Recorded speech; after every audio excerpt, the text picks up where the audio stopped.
WLRN Video presents.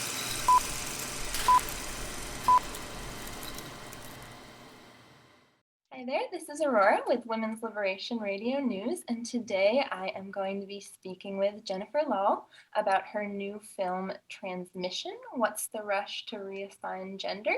So we're just going to hop right in. Hi, Jennifer. Hey, Aurora, how are you? I am doing all right. Just to get started, could you tell me a little bit about yourself and your background? Sure. Well, I run a nonprofit organization that's based in the San Francisco Bay Area called the Center for Bioethics and Culture. But my background was for, almost 20 years. I worked in nursing, so in clinical nursing, hospital nursing. And most of my nursing career was in pediatric intensive care. And then I went back to graduate school and got a master's degree in bioethics because I'm kind of like a science geek nerd. And I like science and technology and medicine. So I studied bioethics. And then after I finished graduate school, I founded the nonprofit that I now run. And that's been 21 years ago now. Time flies. Wow. Could you tell us a little bit about what bioethics is in a kind of broad sense? Because I'm not sure that a lot of people are familiar with that as like a field of study. Well, I will steal a definition from my colleague who's a physician at Stanford University, which is kind of in my backyard out here. And he talks about bioethics as a conversation. So in the olden days, we had medical ethics, right? And so it was like the doctors decided what we did and what we didn't do. And then sort of the pendulum swung away from, doctor knows best to this multidisciplinary field called bioethics. So in bioethics, you'll often let's use hospitals as an example, attorneys part of that conversation. You'll have social workers, you'll have nurses, you'll have doctors, et cetera. In the larger public policy context in the United States, for example, you would have all those voices: physicians, nurses, lawyers, attorneys, philosophers, maybe even theologians. So it kind of comes together in this conversation about how do we move forward with science and technology and medicine. And what is, the saying, just because we can do something doesn't mean we should do it. And so that's where my work is kind of situated, and is sort of navigating these new technologies and knowing which ones are good to pursue and which ones are exploitative or harmful. We'll probably get into that more when we talk more specifically about my work. Yeah. Well, your previous projects have focused on specifically more the sort of area of commercial reproductive exploitation. So you're looking at exploitation there very directly. How do you see the topic of your new film as being connected to that and in that same area of Sure. Bioethics and medical and technological exploitation? Yeah, that's a good question. And I didn't set out to make a film on the transgender debate, but it sort of evolved, and it sort of, I want to say it was kind of forced upon me because the transgender debate kind of creeped into my lane. So I was busy writing and speaking and producing documentary films around the health risk to women and the ethics of women who sell their eggs or who rent out their wombs through surrogacy, and all the problems that I saw medically, economically. There's a huge economic class issue at play when poor have to sell and the rich can buy. And then slowly but surely, this new movement happened called men having babies. Well, I know biology, and men don't have babies. If men are having babies, they're having babies because women are helping them. And then there was a whole trans men, trans women having babies. And maybe 6 months ago, a study came out that showed trans women, who are biologically male, or men, were saying that they wanted to have uterine transplants. And, uterine transplants and artificial wombs is part of my work. And I've been writing and speaking about that for quite a while. And then I found out that in the case of children, again, back to my interest in pediatric nursing, when children are offered transition therapies, they're offered fertility preservation. So they can bank their eggs, if you will, or bank their sperm, and freeze them to use later on if they wish to have children that are biologically connected to them. And sort of that kind of merging of the reproductive technologies and the fact that I knew that only men and women, biological men and biological women can have children, I just decided to make the film transmission. Okay.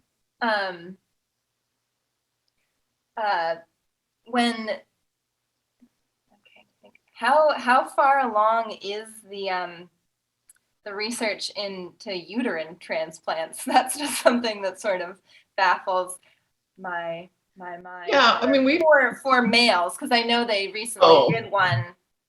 There was a recent sort of successful uterine transplant for a woman, but for males wishing to go that route, is that far along in any? It's happening in mice. I mean, that's how we sort of start research often, is we start in the laboratory with mice, and then we sometimes move to larger animals like dogs or sheep, or so they are actually doing female mice uterine transplants into male mice. So I think it's still, I would say, a long way away before we actually try it in the men. But you're right, we have done uterine transplants in women, and these women have been successful in actually carrying a pregnancy to term. But again, I don't want the audience to think that uterine transplants are without problems. I mean, when a woman receives a uterine transplant, just like an organ donor, she has to take anti-rejection medication the whole time of her pregnancy so that she doesn't reject this foreign uterus that's been transplanted in her. And we don't know what the long-term risks are to her developing fetus, with taking these anti-rejection drugs. And then usually after the woman gives birth, they remove the uterus because otherwise she'd have to stay on anti-rejection drugs for the rest of her life, or for as long as the uterus stays in her. So, and you think the woman has already had a surgery to have the uterus transplanted. So far, the babies that have been born this way are born by cesarean section, which of course has risk. And then she undergoes another surgery to remove that uterus. So I don't want people to think that, this new technology of uterine transplants has solved our problems. I mean, at one hand, it maybe has, but it's also layered on more and more risk to pregnant women.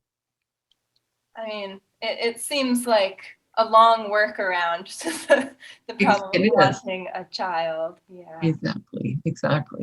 And sort of fits into, I guess that level of extremity to make the body conform to what you want it to do, as in a woman wanting to have a child, or maybe in the future a male wanting to have a child. To me, that resonates with the kind of born in the wrong body language around transgenderism as well, and this idea that the body is what you're working to overcome. Why do you think that this rhetoric of being born in the wrong body has had such uptake, particularly with children, if you talk about in your film? Oh, I think there's so many things going on at play. Part of it is this our radical notion of, choice, and I can just have whatever I want. I can't have a baby, I can get a uterine transplant, or I can buy somebody's eggs or rent somebody's wombs. I can, and this sort of commercial layer of it, this whole economic reality. I have the money.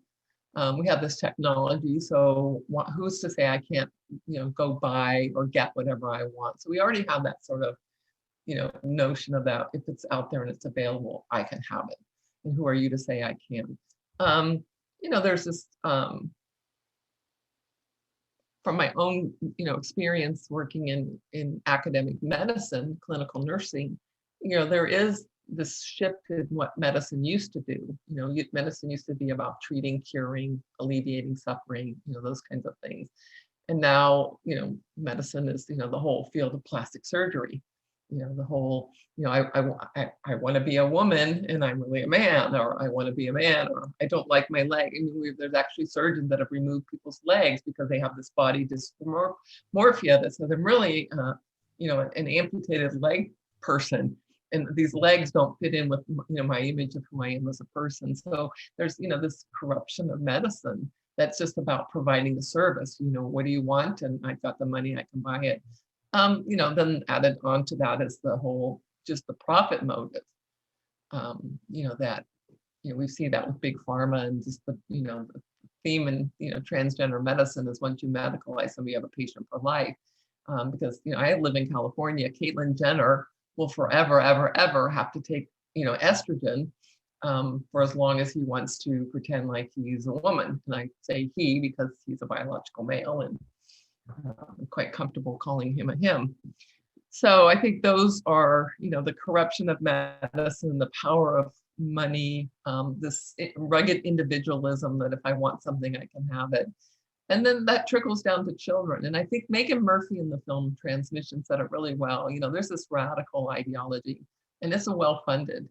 And we've seen it, women who work in the feminist spaces, we've seen how quickly we become silenced or marginalized or called all kinds of horrible names, because there's this very wealthy engine.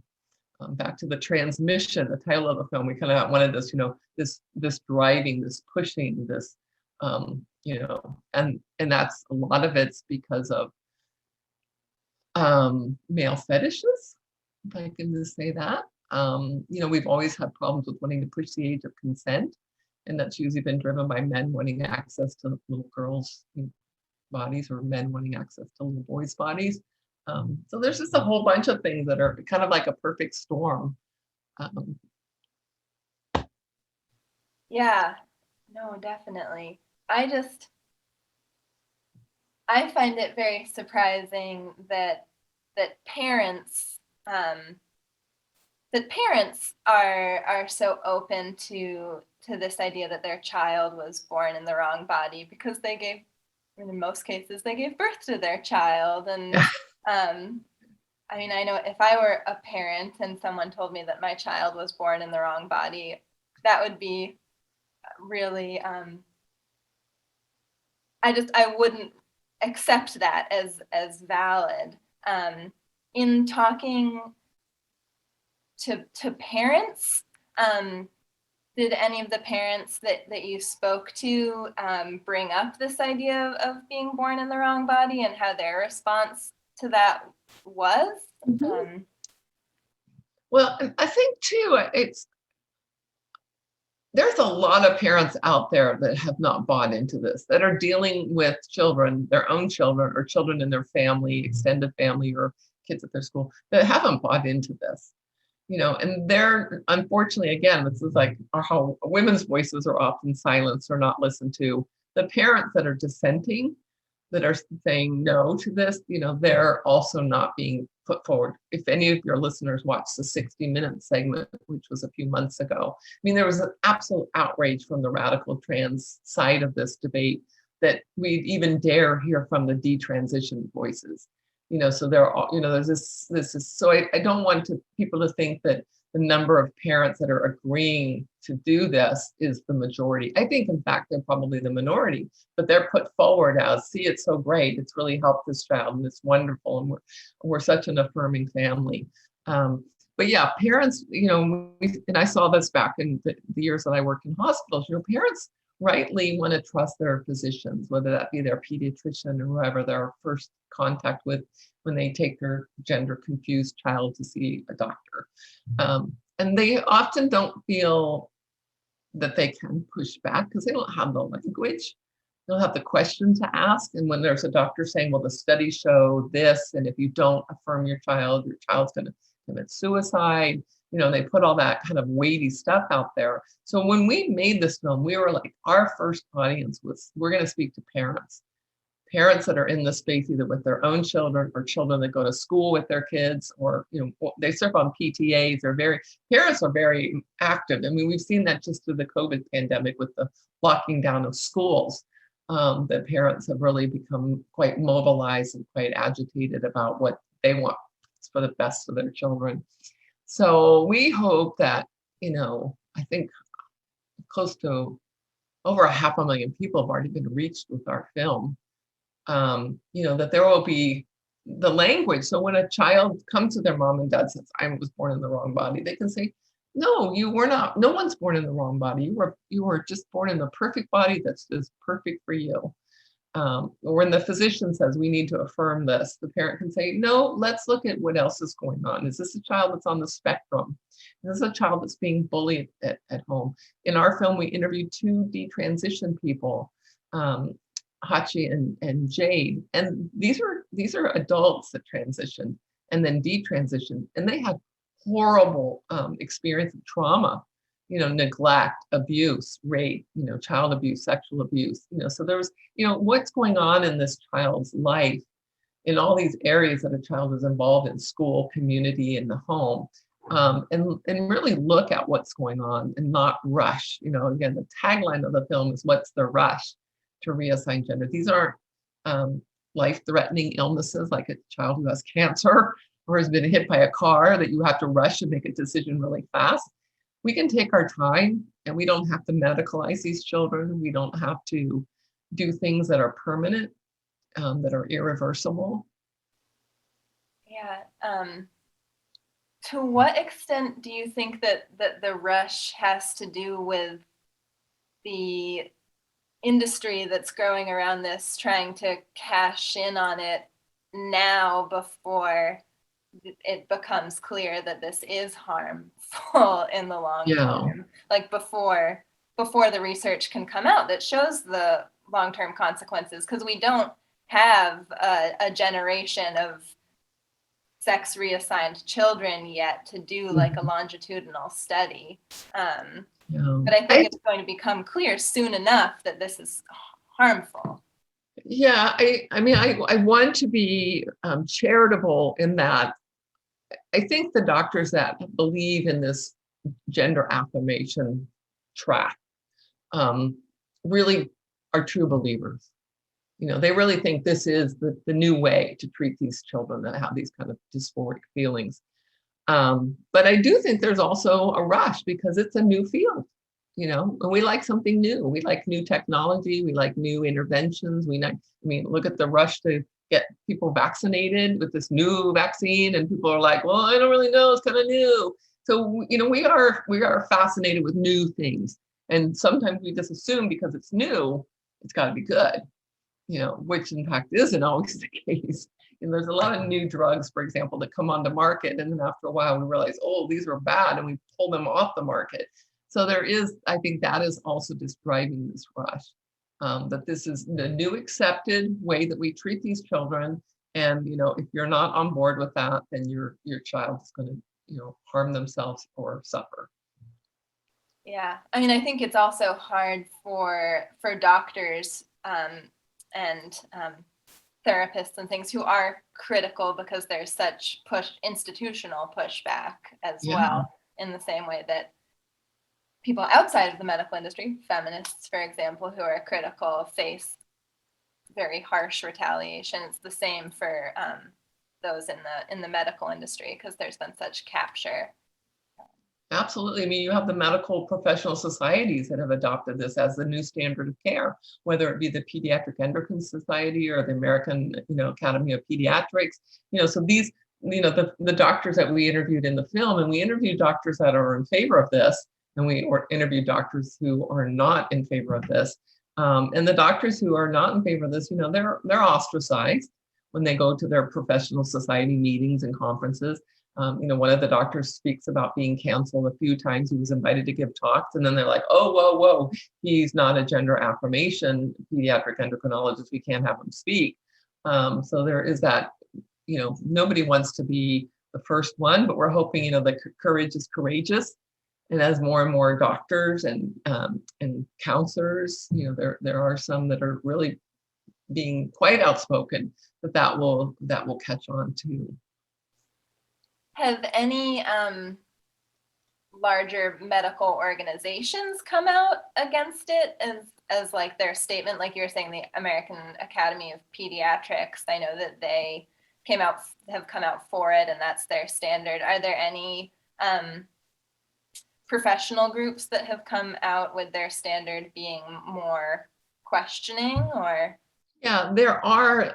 The problem is what happens is it all quickly gets political, and of course, the organized physician groups that have come together in professional capacity tend to be in the side of the conservative religious physicians. So they're already sort of tarnished and sort of dismissed because, well, okay, of course, those are the conservative religious people that are against this. So, which I think is unfortunate, because I think whether you're conservative or liberal or religious or irreligious, you can still be a good physician. They all go to medical school, they all take the same board exams, they all are held to a certain way of practice, or else they lose their license.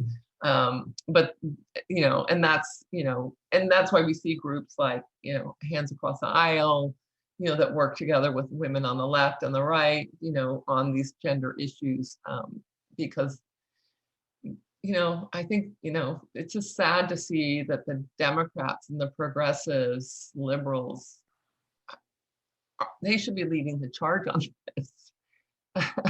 They should be leading the charge on stopping surrogacy and stopping, young women having to sell their eggs in order to, get through college without, massive debt. But for some reason that isn't the case. And so when you see, the legislative battles on these issues around trans, specifically, we've seen a lot of bills that have been introduced that just try to say, if you're under 16, you can't block this child's puberty, you can't put them on cross-sex hormones. We've seen a couple of states that have introduced legislation around sports. If you're a biological male, you may not compete with biological female, but those have been, introduced overwhelmingly in conservative, more red states. Again, back to my state, California. I mean, it's just absurd what's happening in my state, and I don't have one representative that I can even write a letter to, and they go, "Yes, I agree with you," and you just kind of shake your head because you just think, I don't understand why you wouldn't just look at this piece of legislation and go, "Of course, this makes total sense. We wouldn't want children who can't do, you can name 100 things that we don't allow children to do because they're just not mature and able to make these kinds of decisions." And yet in this space, we've just sort of like checked our mind at the door. Yeah. I guess that comes to another question that I had, which is that, like, right now, science is on such a cultural pedestal in a sort of capital S science way. And, there are these kind of mantras of like, trust the science and science is real, that emerge around climate change, but also more in the last year around the vaccine. And yet when it comes to transgenderism and transgender medicine, there's this real willingness to sort of put all of that aside. And as you were saying, check your mind at the door. How do you wrap your head around the contradiction there, where there's both this lauding of science, and then in this one arena, it's just like,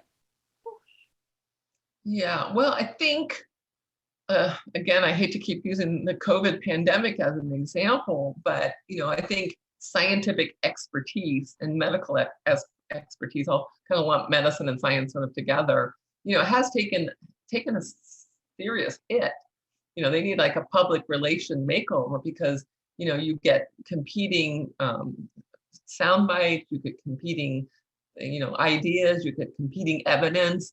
You have all this, changing, oh no, we don't need masks. Oh no, we do need masks, but we should wear 2 masks. Now today, I hear that the CDC is going to be making some kind of new changes around people that have been fully vaccinated that have to have masks. So people are just skeptical, even though we're always told, trust the science, follow the science, follow the science. And what's really frustrating to me in the space of transing of children, there's no science to trust or follow. Because like you said, we don't have a lot of data. This is a new phenomenon where we've been, blocking puberty and putting little boys and little girls on the wrong sex hormones. We don't have any kind, in order to have good data, you have to have large sample sizes. You have to follow people over long periods of time.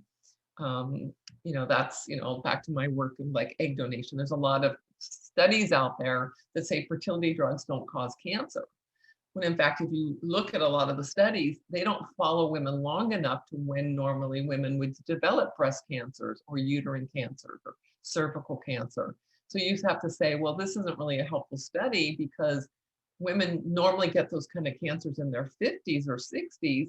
And if you only followed women until their 40s, you missed a whole decade of data, which is the prime decade when women most often get those kind of cancers. In the case of children and allowing children to be on cross-sex, wrong-sex hormones to block puberty or to transition, parents are having to make that decision, right? So, as adults, we give informed consent. We say, yes, doctor, I agree. I'll take the risk. I'll take the chemotherapy because I want to treat my cancer.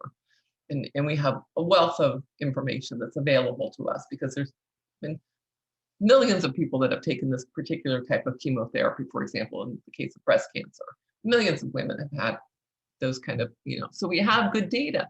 With children, parents have to make these decisions, and we don't have data. We can't say, 5,000 little boys blocked their puberty, went on to do full medical surgical transitioning, and now in their 30s and 40s are living happy, healthy, meaningful lives. And the little bit of data we do have is around adults, adults who transition as adults. And we quote the one big study in Sweden, that showed people who fully transitioned had a very high suicide rate because it didn't solve their gender dysphoria. It didn't deal with their feelings of being born in the wrong body. So I think it's a crisis waiting to happen. If you look at like the Kiara Bell case in the United Kingdom, and I think what will happen will be similar in the United States, where we'll actually have lawsuits because people will say, my parents made these decisions for me because I couldn't consent. My parents did not have any kind of data. They were just told, this is what we do. This is how we treat these children today. And when these children grow up and then they find out it didn't work, I think then we will have lawsuits, or maybe perhaps lawsuits coming from parents if their children are still minors who have been harmed from either the drugs and or the surgeries. You are listening to WLRN.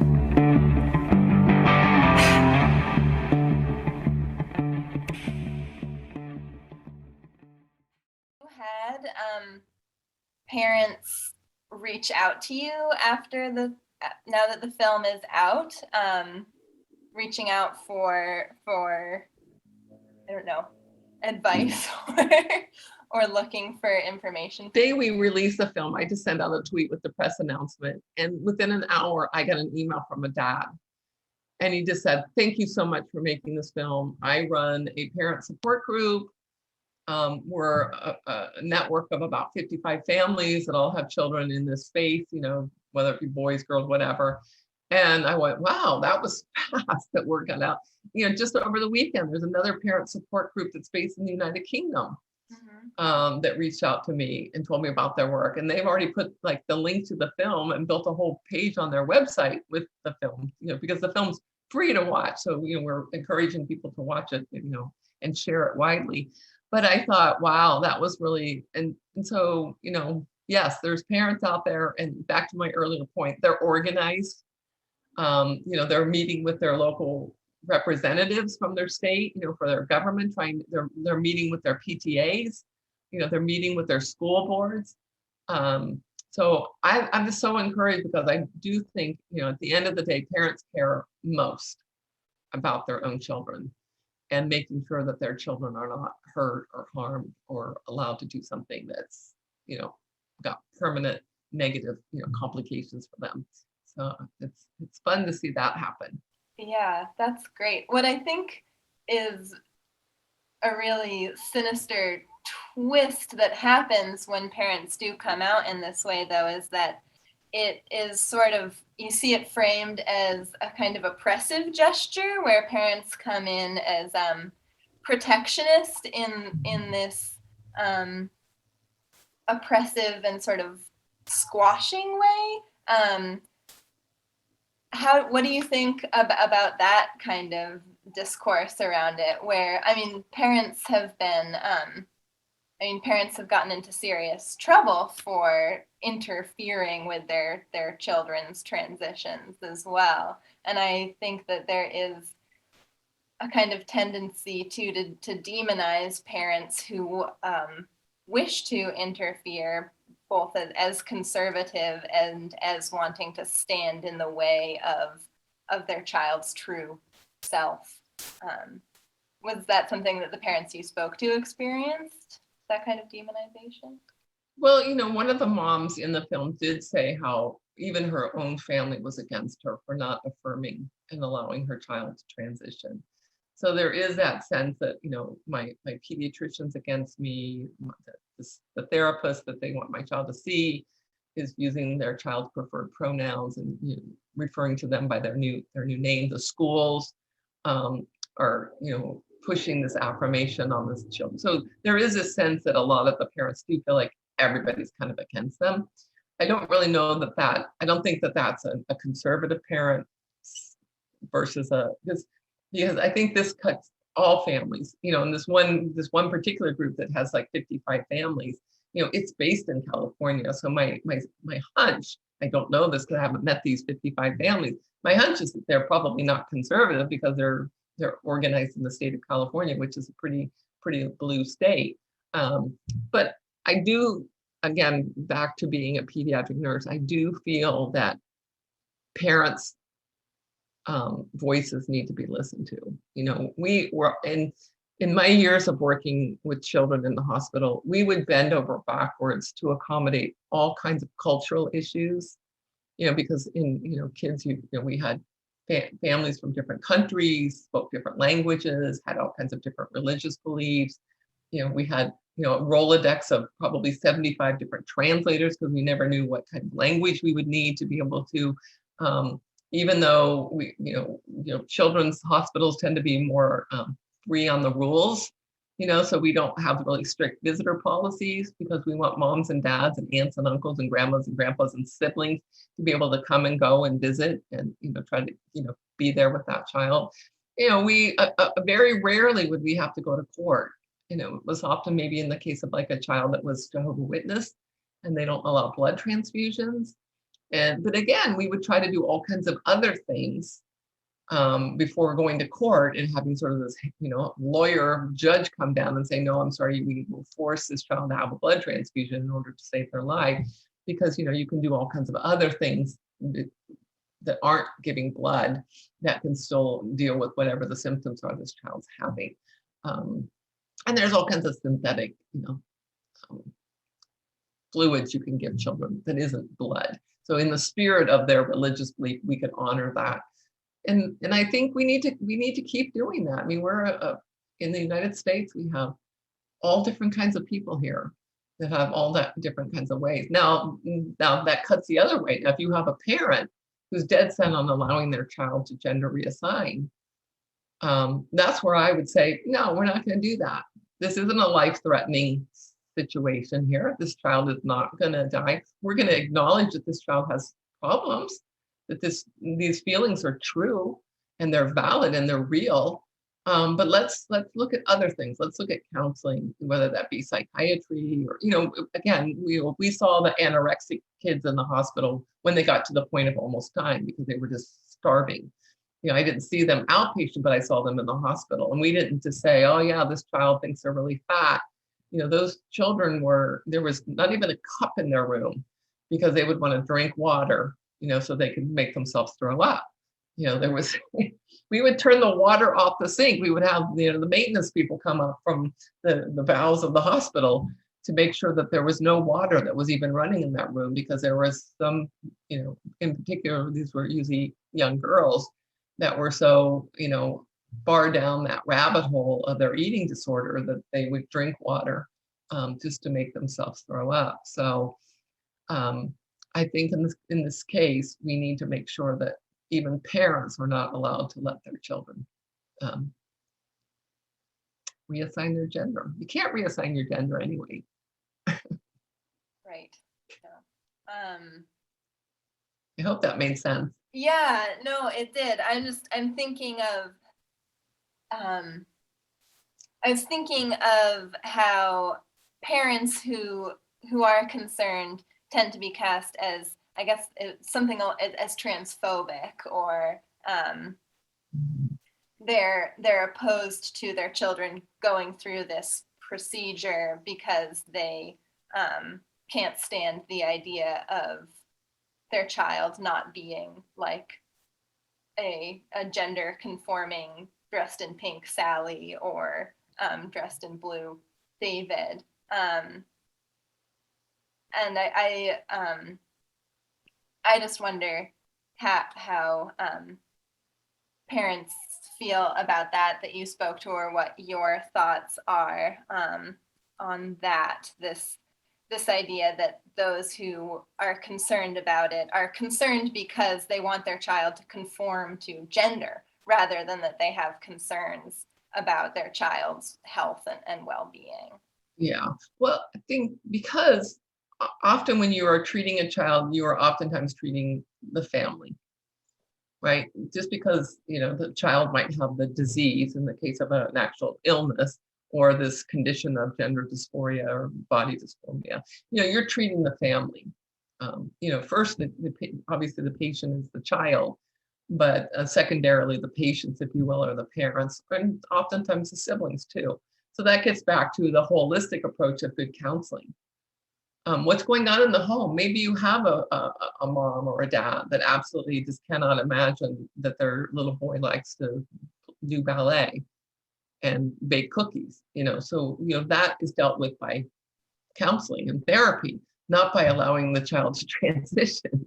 That just seems like an extreme treatment in that case. There's this, one of the things I wonder about, and one of the things that my good friend Gary Powell tells me, how many of these little children are perhaps just more inclined to be same-sex attracted. And so there's also that dynamic at play. Maybe the parents are more comfortable saying that their little girl is a little boy because they can't fathom or comprehend that their little girl might be attracted to little girls.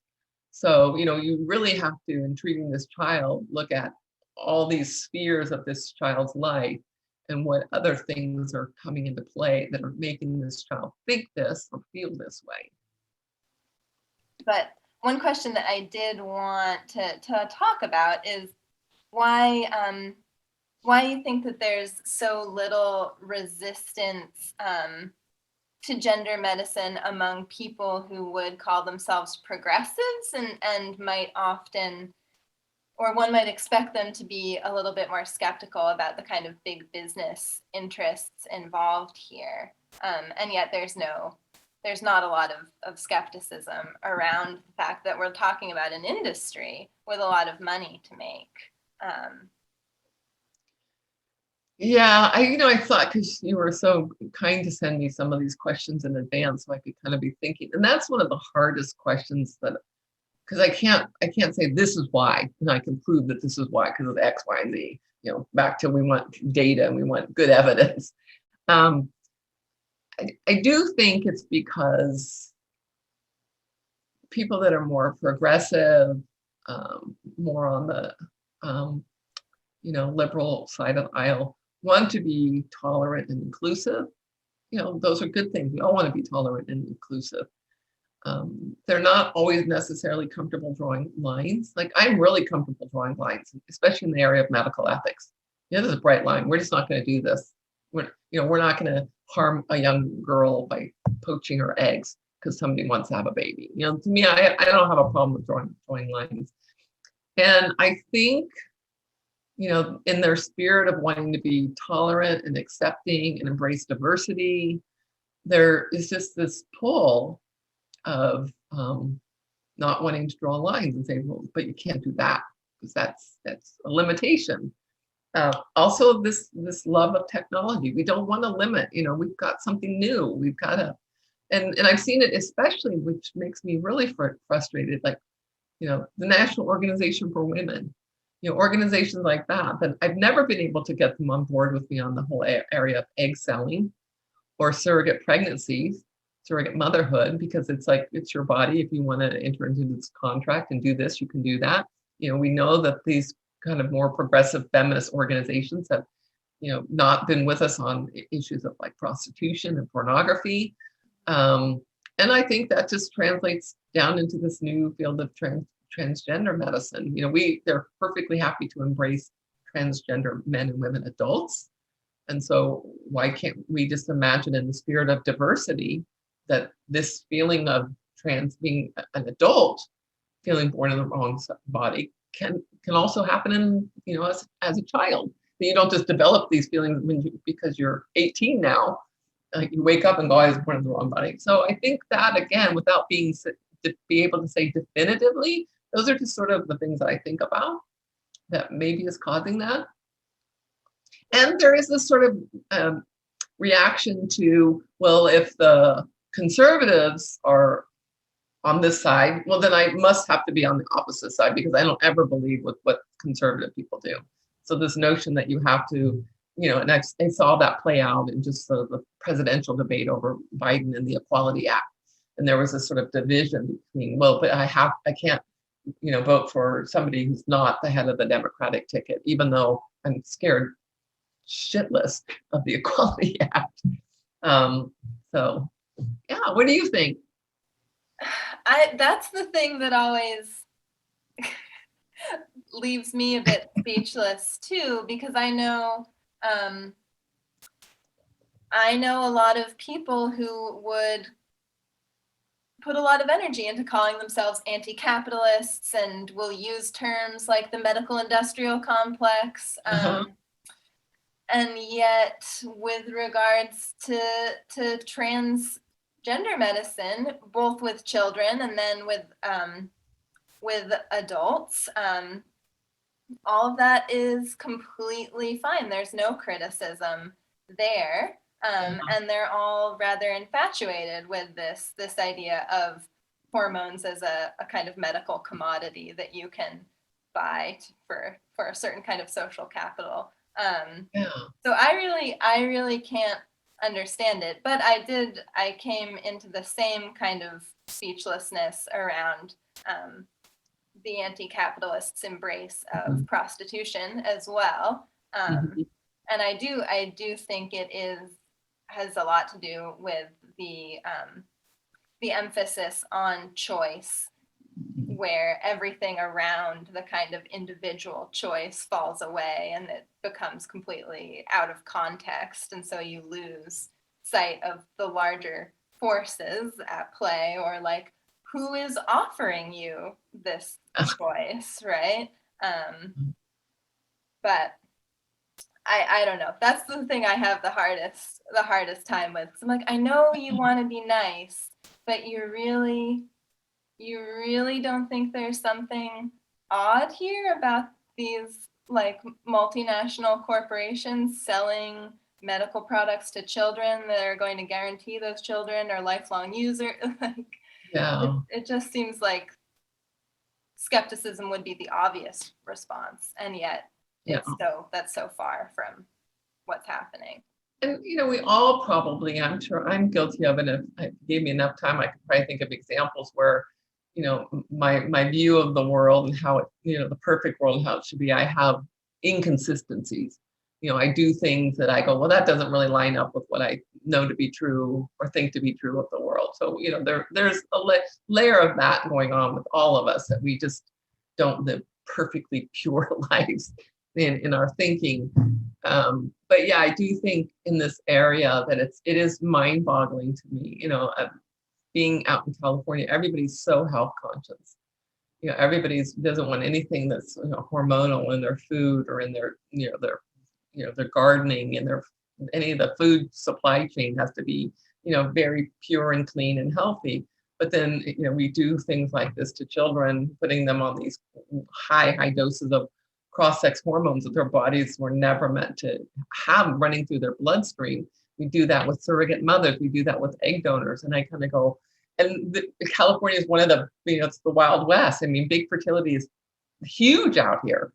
And I just kind of scratch my head, and people that are mindful of the economic realities, and that there's big divides in the wealthy and the poor, and that we're obliterating the middle class in the United States. But then, on the other hand, if they're really rich and they want something, they just kind of go, well, I want it and I've got the money, I can get it, instead of being worried about how many people don't have any access to any kind of healthcare or any access to any kind of, basic, insurance, just to make sure that they're, get their, well checkups every year. So, but, and it's everybody I found that's on the pro side, not everybody. I don't like to say everybody, that's wrong.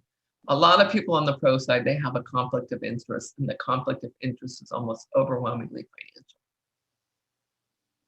And if they speak out against something, then they're going to hurt their bottom line, whether their own individual wallet or their company wallet, or, so there's just that we're willing to sort of turn a blind eye and go, well, I don't really like something, but if we tried to get Stanford University to pull the ads from the university paper for egg donors. And we had this serious conversation, Stanford female students are highly desirable for fertility industry. People want to go to Stanford. They want to get a smart, pretty, talented girl's eggs. And I remember having, at that, because every year the student paper changes, so there's a new editor because it's the student run paper. And the fertility companies that ran the ads paid so much. That was their budget for running their school paper. And so to get them to stop running the ads in the Stanford paper, he said, we'd lose our operation funding, and I was just baffled, because I just thought, this doesn't make sense. You're willing to risk the health of your female student population because you make so much money off of the ads that you can't pull the ads. So. Wow. Yeah. That's unreal. And again, in blue state, progressive California, no hormones in my water. Right, and get all the shampoos with no endocrine disruptors. Exactly. No animal testing was done in the development of this product. It doesn't matter if we ruined a woman's health for life. But yeah, so that conflict of interest with money, Yeah. Wow. Yeah. We have to end on a cheerier note. Oh, and my next questions are like, what are the potential harms that scare you the most, and about bottom surgeries? Neither of which are cheery. Those are kind of surgeries that you can't even speak about in polite company, because they're just, when I think of the very few times I ended up in an operating room watching surgeries, happening, surgery is just a bloody, gory business anyway. And certainly different kinds of surgeries are more gory, like brain surgery. And I remember being in a surgical suite during orthopedic surgery, and I felt like I was in a lumber yard. I mean, there's saws and there's nails and there's hammers and screws, and you're going, this is the human body. But when you actually look at what's involved in a male to female or a female to male bottom surgery, I mean, top surgery seems like a walk to the candy store. When you're which is still, it's horrific to me to think about amputating healthy breasts or constructing breasts on a male body, and the whole movement to allow trans women to breastfeed now, so that it's just, mind-boggling. But the bottom surgery, I mean, where you're literally, fashioning a penis, fashioning a vagina from a penis, or putting a woman on high-dose hormones to try to enlarge her clitoris, to then make it more malleable, to build it out to being a fully functional penis. And, you have to get all the plumbing stretched out so that this woman, can now pee. It's not the kind of company, have people over for dinner and let's talk about bottom surgery. No. And I'm a nurse. I can talk about, I'm not grossed out by blood and guts. And I still kind of go, what has happened to medicine that they would do this? This is just butchery. I was looking through the John Hopkins Gender Clinic's FAQ on phalloplasty, just because I'm really interested in how extreme they're willing to go down this line, and I because no one really talks about bottom surgeries, I only had sort of a vague idea of what was involved. And so I was like, I want to see what this is. But they have it now so that, if a woman wishes to engage in penetrative sex and maintain an erection, there's this sort of like inflatable contraption that one inflates with a sort of pump in one's false testicles, and it maintains an erection for some period of time. It's just, who conceived of that? And I'm sure they're very proud of themselves, but like, what are we doing here? And how does that make the case that they were born in the wrong body? And then you're saying, now this is the right body, this manufactured, man-made, woman-made, created, masquerading, And for, we've used those kind of devices in males that have just impotency, for a long period of time. But that is a biological man that you're just trying to, again, the medical model, like this is a man whose body isn't working properly. How can we help his body work the way his body was designed to work, which is have an erection, and, but now we're creating this faux penis, and then we have to do all this jiu-jitsu to get it to do what this, And these are, again, this is this is an equality issue too. When we have people that don't even have access to basic health care, and we're spending how many hundreds and hundreds of thousands of dollars on a surgery that is not needed because there's nobody that's going to die. This isn't, like I said, a cancer that has to be treated or else you'll die. Right. Well, thus you need to say that they will kill themselves if they get this done. I mean, which again, the data does not prove that. Does not. In fact, like I said, the Swedish study shows that the data is the opposite. People that fully medically surgically transition aren't cured, aren't helped, and have high rates of suicide. And Hachi is so great in the film talking about that study because he reminds the audience that it's in Sweden, which is a very affirming, very accepting society. So you can't blame it on the fact that, this was in a very oppressive society where these people weren't accepted anyway. So I think that's an important component of that study of, who was where geographically was this population. Yeah.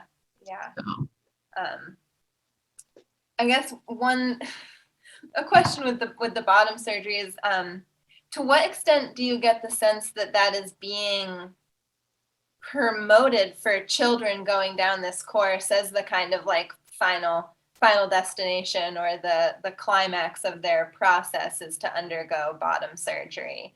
Like, is that really the trajectory that the industry is trying to draw kids along? It's definitely part of the package. I mean, because they're already affirming the narrative that yes, your body is the wrong body, and so these are the steps that we're going to take to move you to the right body. So if you're already sort of perpetuating that myth, why would you stop at just puberty blocker and then just living on cross-sex hormones and dressing in opposite sex? Now, back to the point that this is still new in children, as how much of that is really happening with kids and how many of them are getting to that point of being 16 and 17, and women offering, young girls accepting having double mastectomies and having hysterectomies. Jade in the film, she did have a bilateral mastectomy. She did have her uterus removed through a hysterectomy, but how prevalent that is, it's more than we would like to. It's more than I'm happy with, because I'm not happy with any of it happening. But I do think it will trend up. Again, if we're gonna perpetuate this is the treatment, and this is the way to help you with your gender dysphoria, then why would you stop? Hachi speaks about it in the film because his surgery was covered by his employer. And he was referred to Stanford University, and the surgeon who did he just had his testes removed, orchiectomy. But this was the first gender surgery that this doctor had done. And Hachi talked about how the physician was like excited. He was getting it back to the newness. He was getting into this new field of medicine. He was going to be a trailblazer, a pioneer. And Hachi felt like he sort of did the upsell on him. Don't you want to go for the full neo vagina and have your penis removed? And he's like, no, because he was just trying to get a permanent passport. And they were requiring him to do some kind of a surgical intervention because he was just getting temporary passports that had to be renewed every year. And because his work required him to travel internationally, it was sort of, again, you go, wait, he went and had surgery to deal with a passport issue. Right. To get permanent surgery. Box. Yeah. But yeah, thankfully he didn't take the upsell and do the, the whole neo vagina, but yeah, frightening. What are ways that you think we as feminists can resist the kind of medicalization of gender and transgender medicine? What do you think are the most sort of powerful sites of resistance moving forward? Well, there have been so many good examples lately. I mean, just seeing what's been going on in Scotland with the protesting there, and what Kelly J, aka Posey Parker, was doing in London. All the protesting that was done in front of the New Zealand embassy in the United Kingdom, protesting the trans woman that's now competing in the Olympics representing New Zealand. I mean, I'm so encouraged by that. You see on social media, all these parents that are standing in front of gender clinics, don't mutilate our children with, their various signs. So there's a lot of activism that I think is really smart activism. It's good on the messaging. It's good on, signs and logos and things that the public can kind of, female, adult human female, woman definition. People go, oh yeah, and there's just, I'm just sitting here right now with my new book that I'm going to be reading, Helen Joyce's book that just came in the mail. But there's so many good writers out there and blogs and Substacks, and I've overwhelmingly just stopped paying for like mainstream news anymore, and I just support writers on their Patreon pages, their Substack. Megan Murphy at Feminist Current. Sites like your site. I mean, we're smart women. That's one thing women can do. We can organize. We can come together. We don't have big buckets of money at our disposal, but we have used technology. We've used social media, and it's perhaps we could do a better job of it, but we have been able to pinch our noses and work with people that we disagree strongly on other issues when we find things that are so important that we agree on, and we just know that there's a lot more strength when we work together and we're unified. So that gives me great hope. And I really do believe that the loudest voices out there that are pro-trans are a minor voice. For reasons that we don't like or agree with, they're amplified. Like the New York Times is happy to give them airtime, or the Washington Post, or whatever. And they, Kara Dansky, I love her. She's like, when she tweets, she's almost always like hashtag MSNBC, CNN, Rachel Maddow. We're here to talk whenever you want to listen to us. So we're fearless. We're fearless. We won't back down. Well, I think that can be the cheerful note on which, we end. Do you have anything else you want to say before we wrap up or go into? Yeah, I think that's good. I give another shout out to like Jennifer Lahl's work, the 11th Hour blog. She, one of your questions that we didn't talk about was other movie projects, other films. Yeah. But one film would probably be a good expose on the money, kind of like what I did on my big fertility film on surrogacy, which is showing how money, literally was the driver in, almost ruining a young woman's life. But I think, I've learned so much from Jennifer's good, just gumshoe journalism on the money behind all this. Is So, that something that's in the works? yeah, it's up here in the works. Okay. I mean, this movie's been out like 5 weeks. Yeah. So, I've already had some of the parents have suggested movies.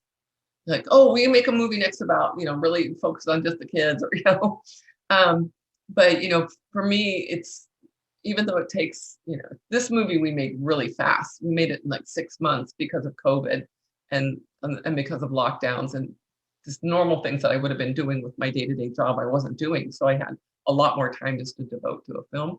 But you usually typically spend the same amount of time making the film as you do then post-marketing it. Because you don't want to just make it and then be quiet about it. Because, we want to reach as many people as we can reach with this film. So we'll, the next several months will be, just grinding on just making this film, everybody know about it. But yeah, I'm sure I've got one more film in me. I've made 9, so I think I have to end on an even number. Maybe the next one will be my last, but my 10th. Yeah, I mean, you can't end on 9. You gotta go for 10. But I do love the surrogacy egg donation sweet spot. So I've always wanted to be able to like follow people, do like kind of the journey story, whether you follow a surrogate and the intended parents with the whole entire, process or an egg, but then I have conflicts of interest because I want to be like stopping all that. Yeah. So, I mean, that's like doing the undercover investigations in factory farms or something. It's like, yeah. how do you not intervene? But yeah. Anyway, so yeah, that was good. Thank you so much for having me on your program. Yeah, thank you for speaking with me, and I will. I'll be sure to put all the links in for the film, and everyone should watch your film Transmission. It's really excellent. So I'm glad that we got to talk about it. Thank you. Excellent.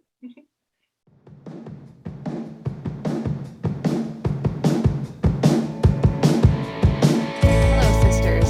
Thanks for staying tuned to another WLRN extended interview. We strive to bring you the freshest and most radical feminist content around. If you like what you heard and would like to donate to your feminist community radio station, head on over to our website, womensliberationradionews.com, and click on the donate button and receive some excellent feminist merchandise in return. Or maybe you have the time to donate towards the resistance to end male supremacy. We are always looking for new volunteers to conduct interviews, write blog posts, post to our Facebook and other social media pages, and do other tasks to keep us moving forward as a collective of media activist women. If so, send along your resume to wlrnewscontact@gmail.com. This is April No, a proud country bumpkin and aspiring hermit, reaching out to all my sisters from the deep woods of Northern Ontario, Canada. Signing off for now.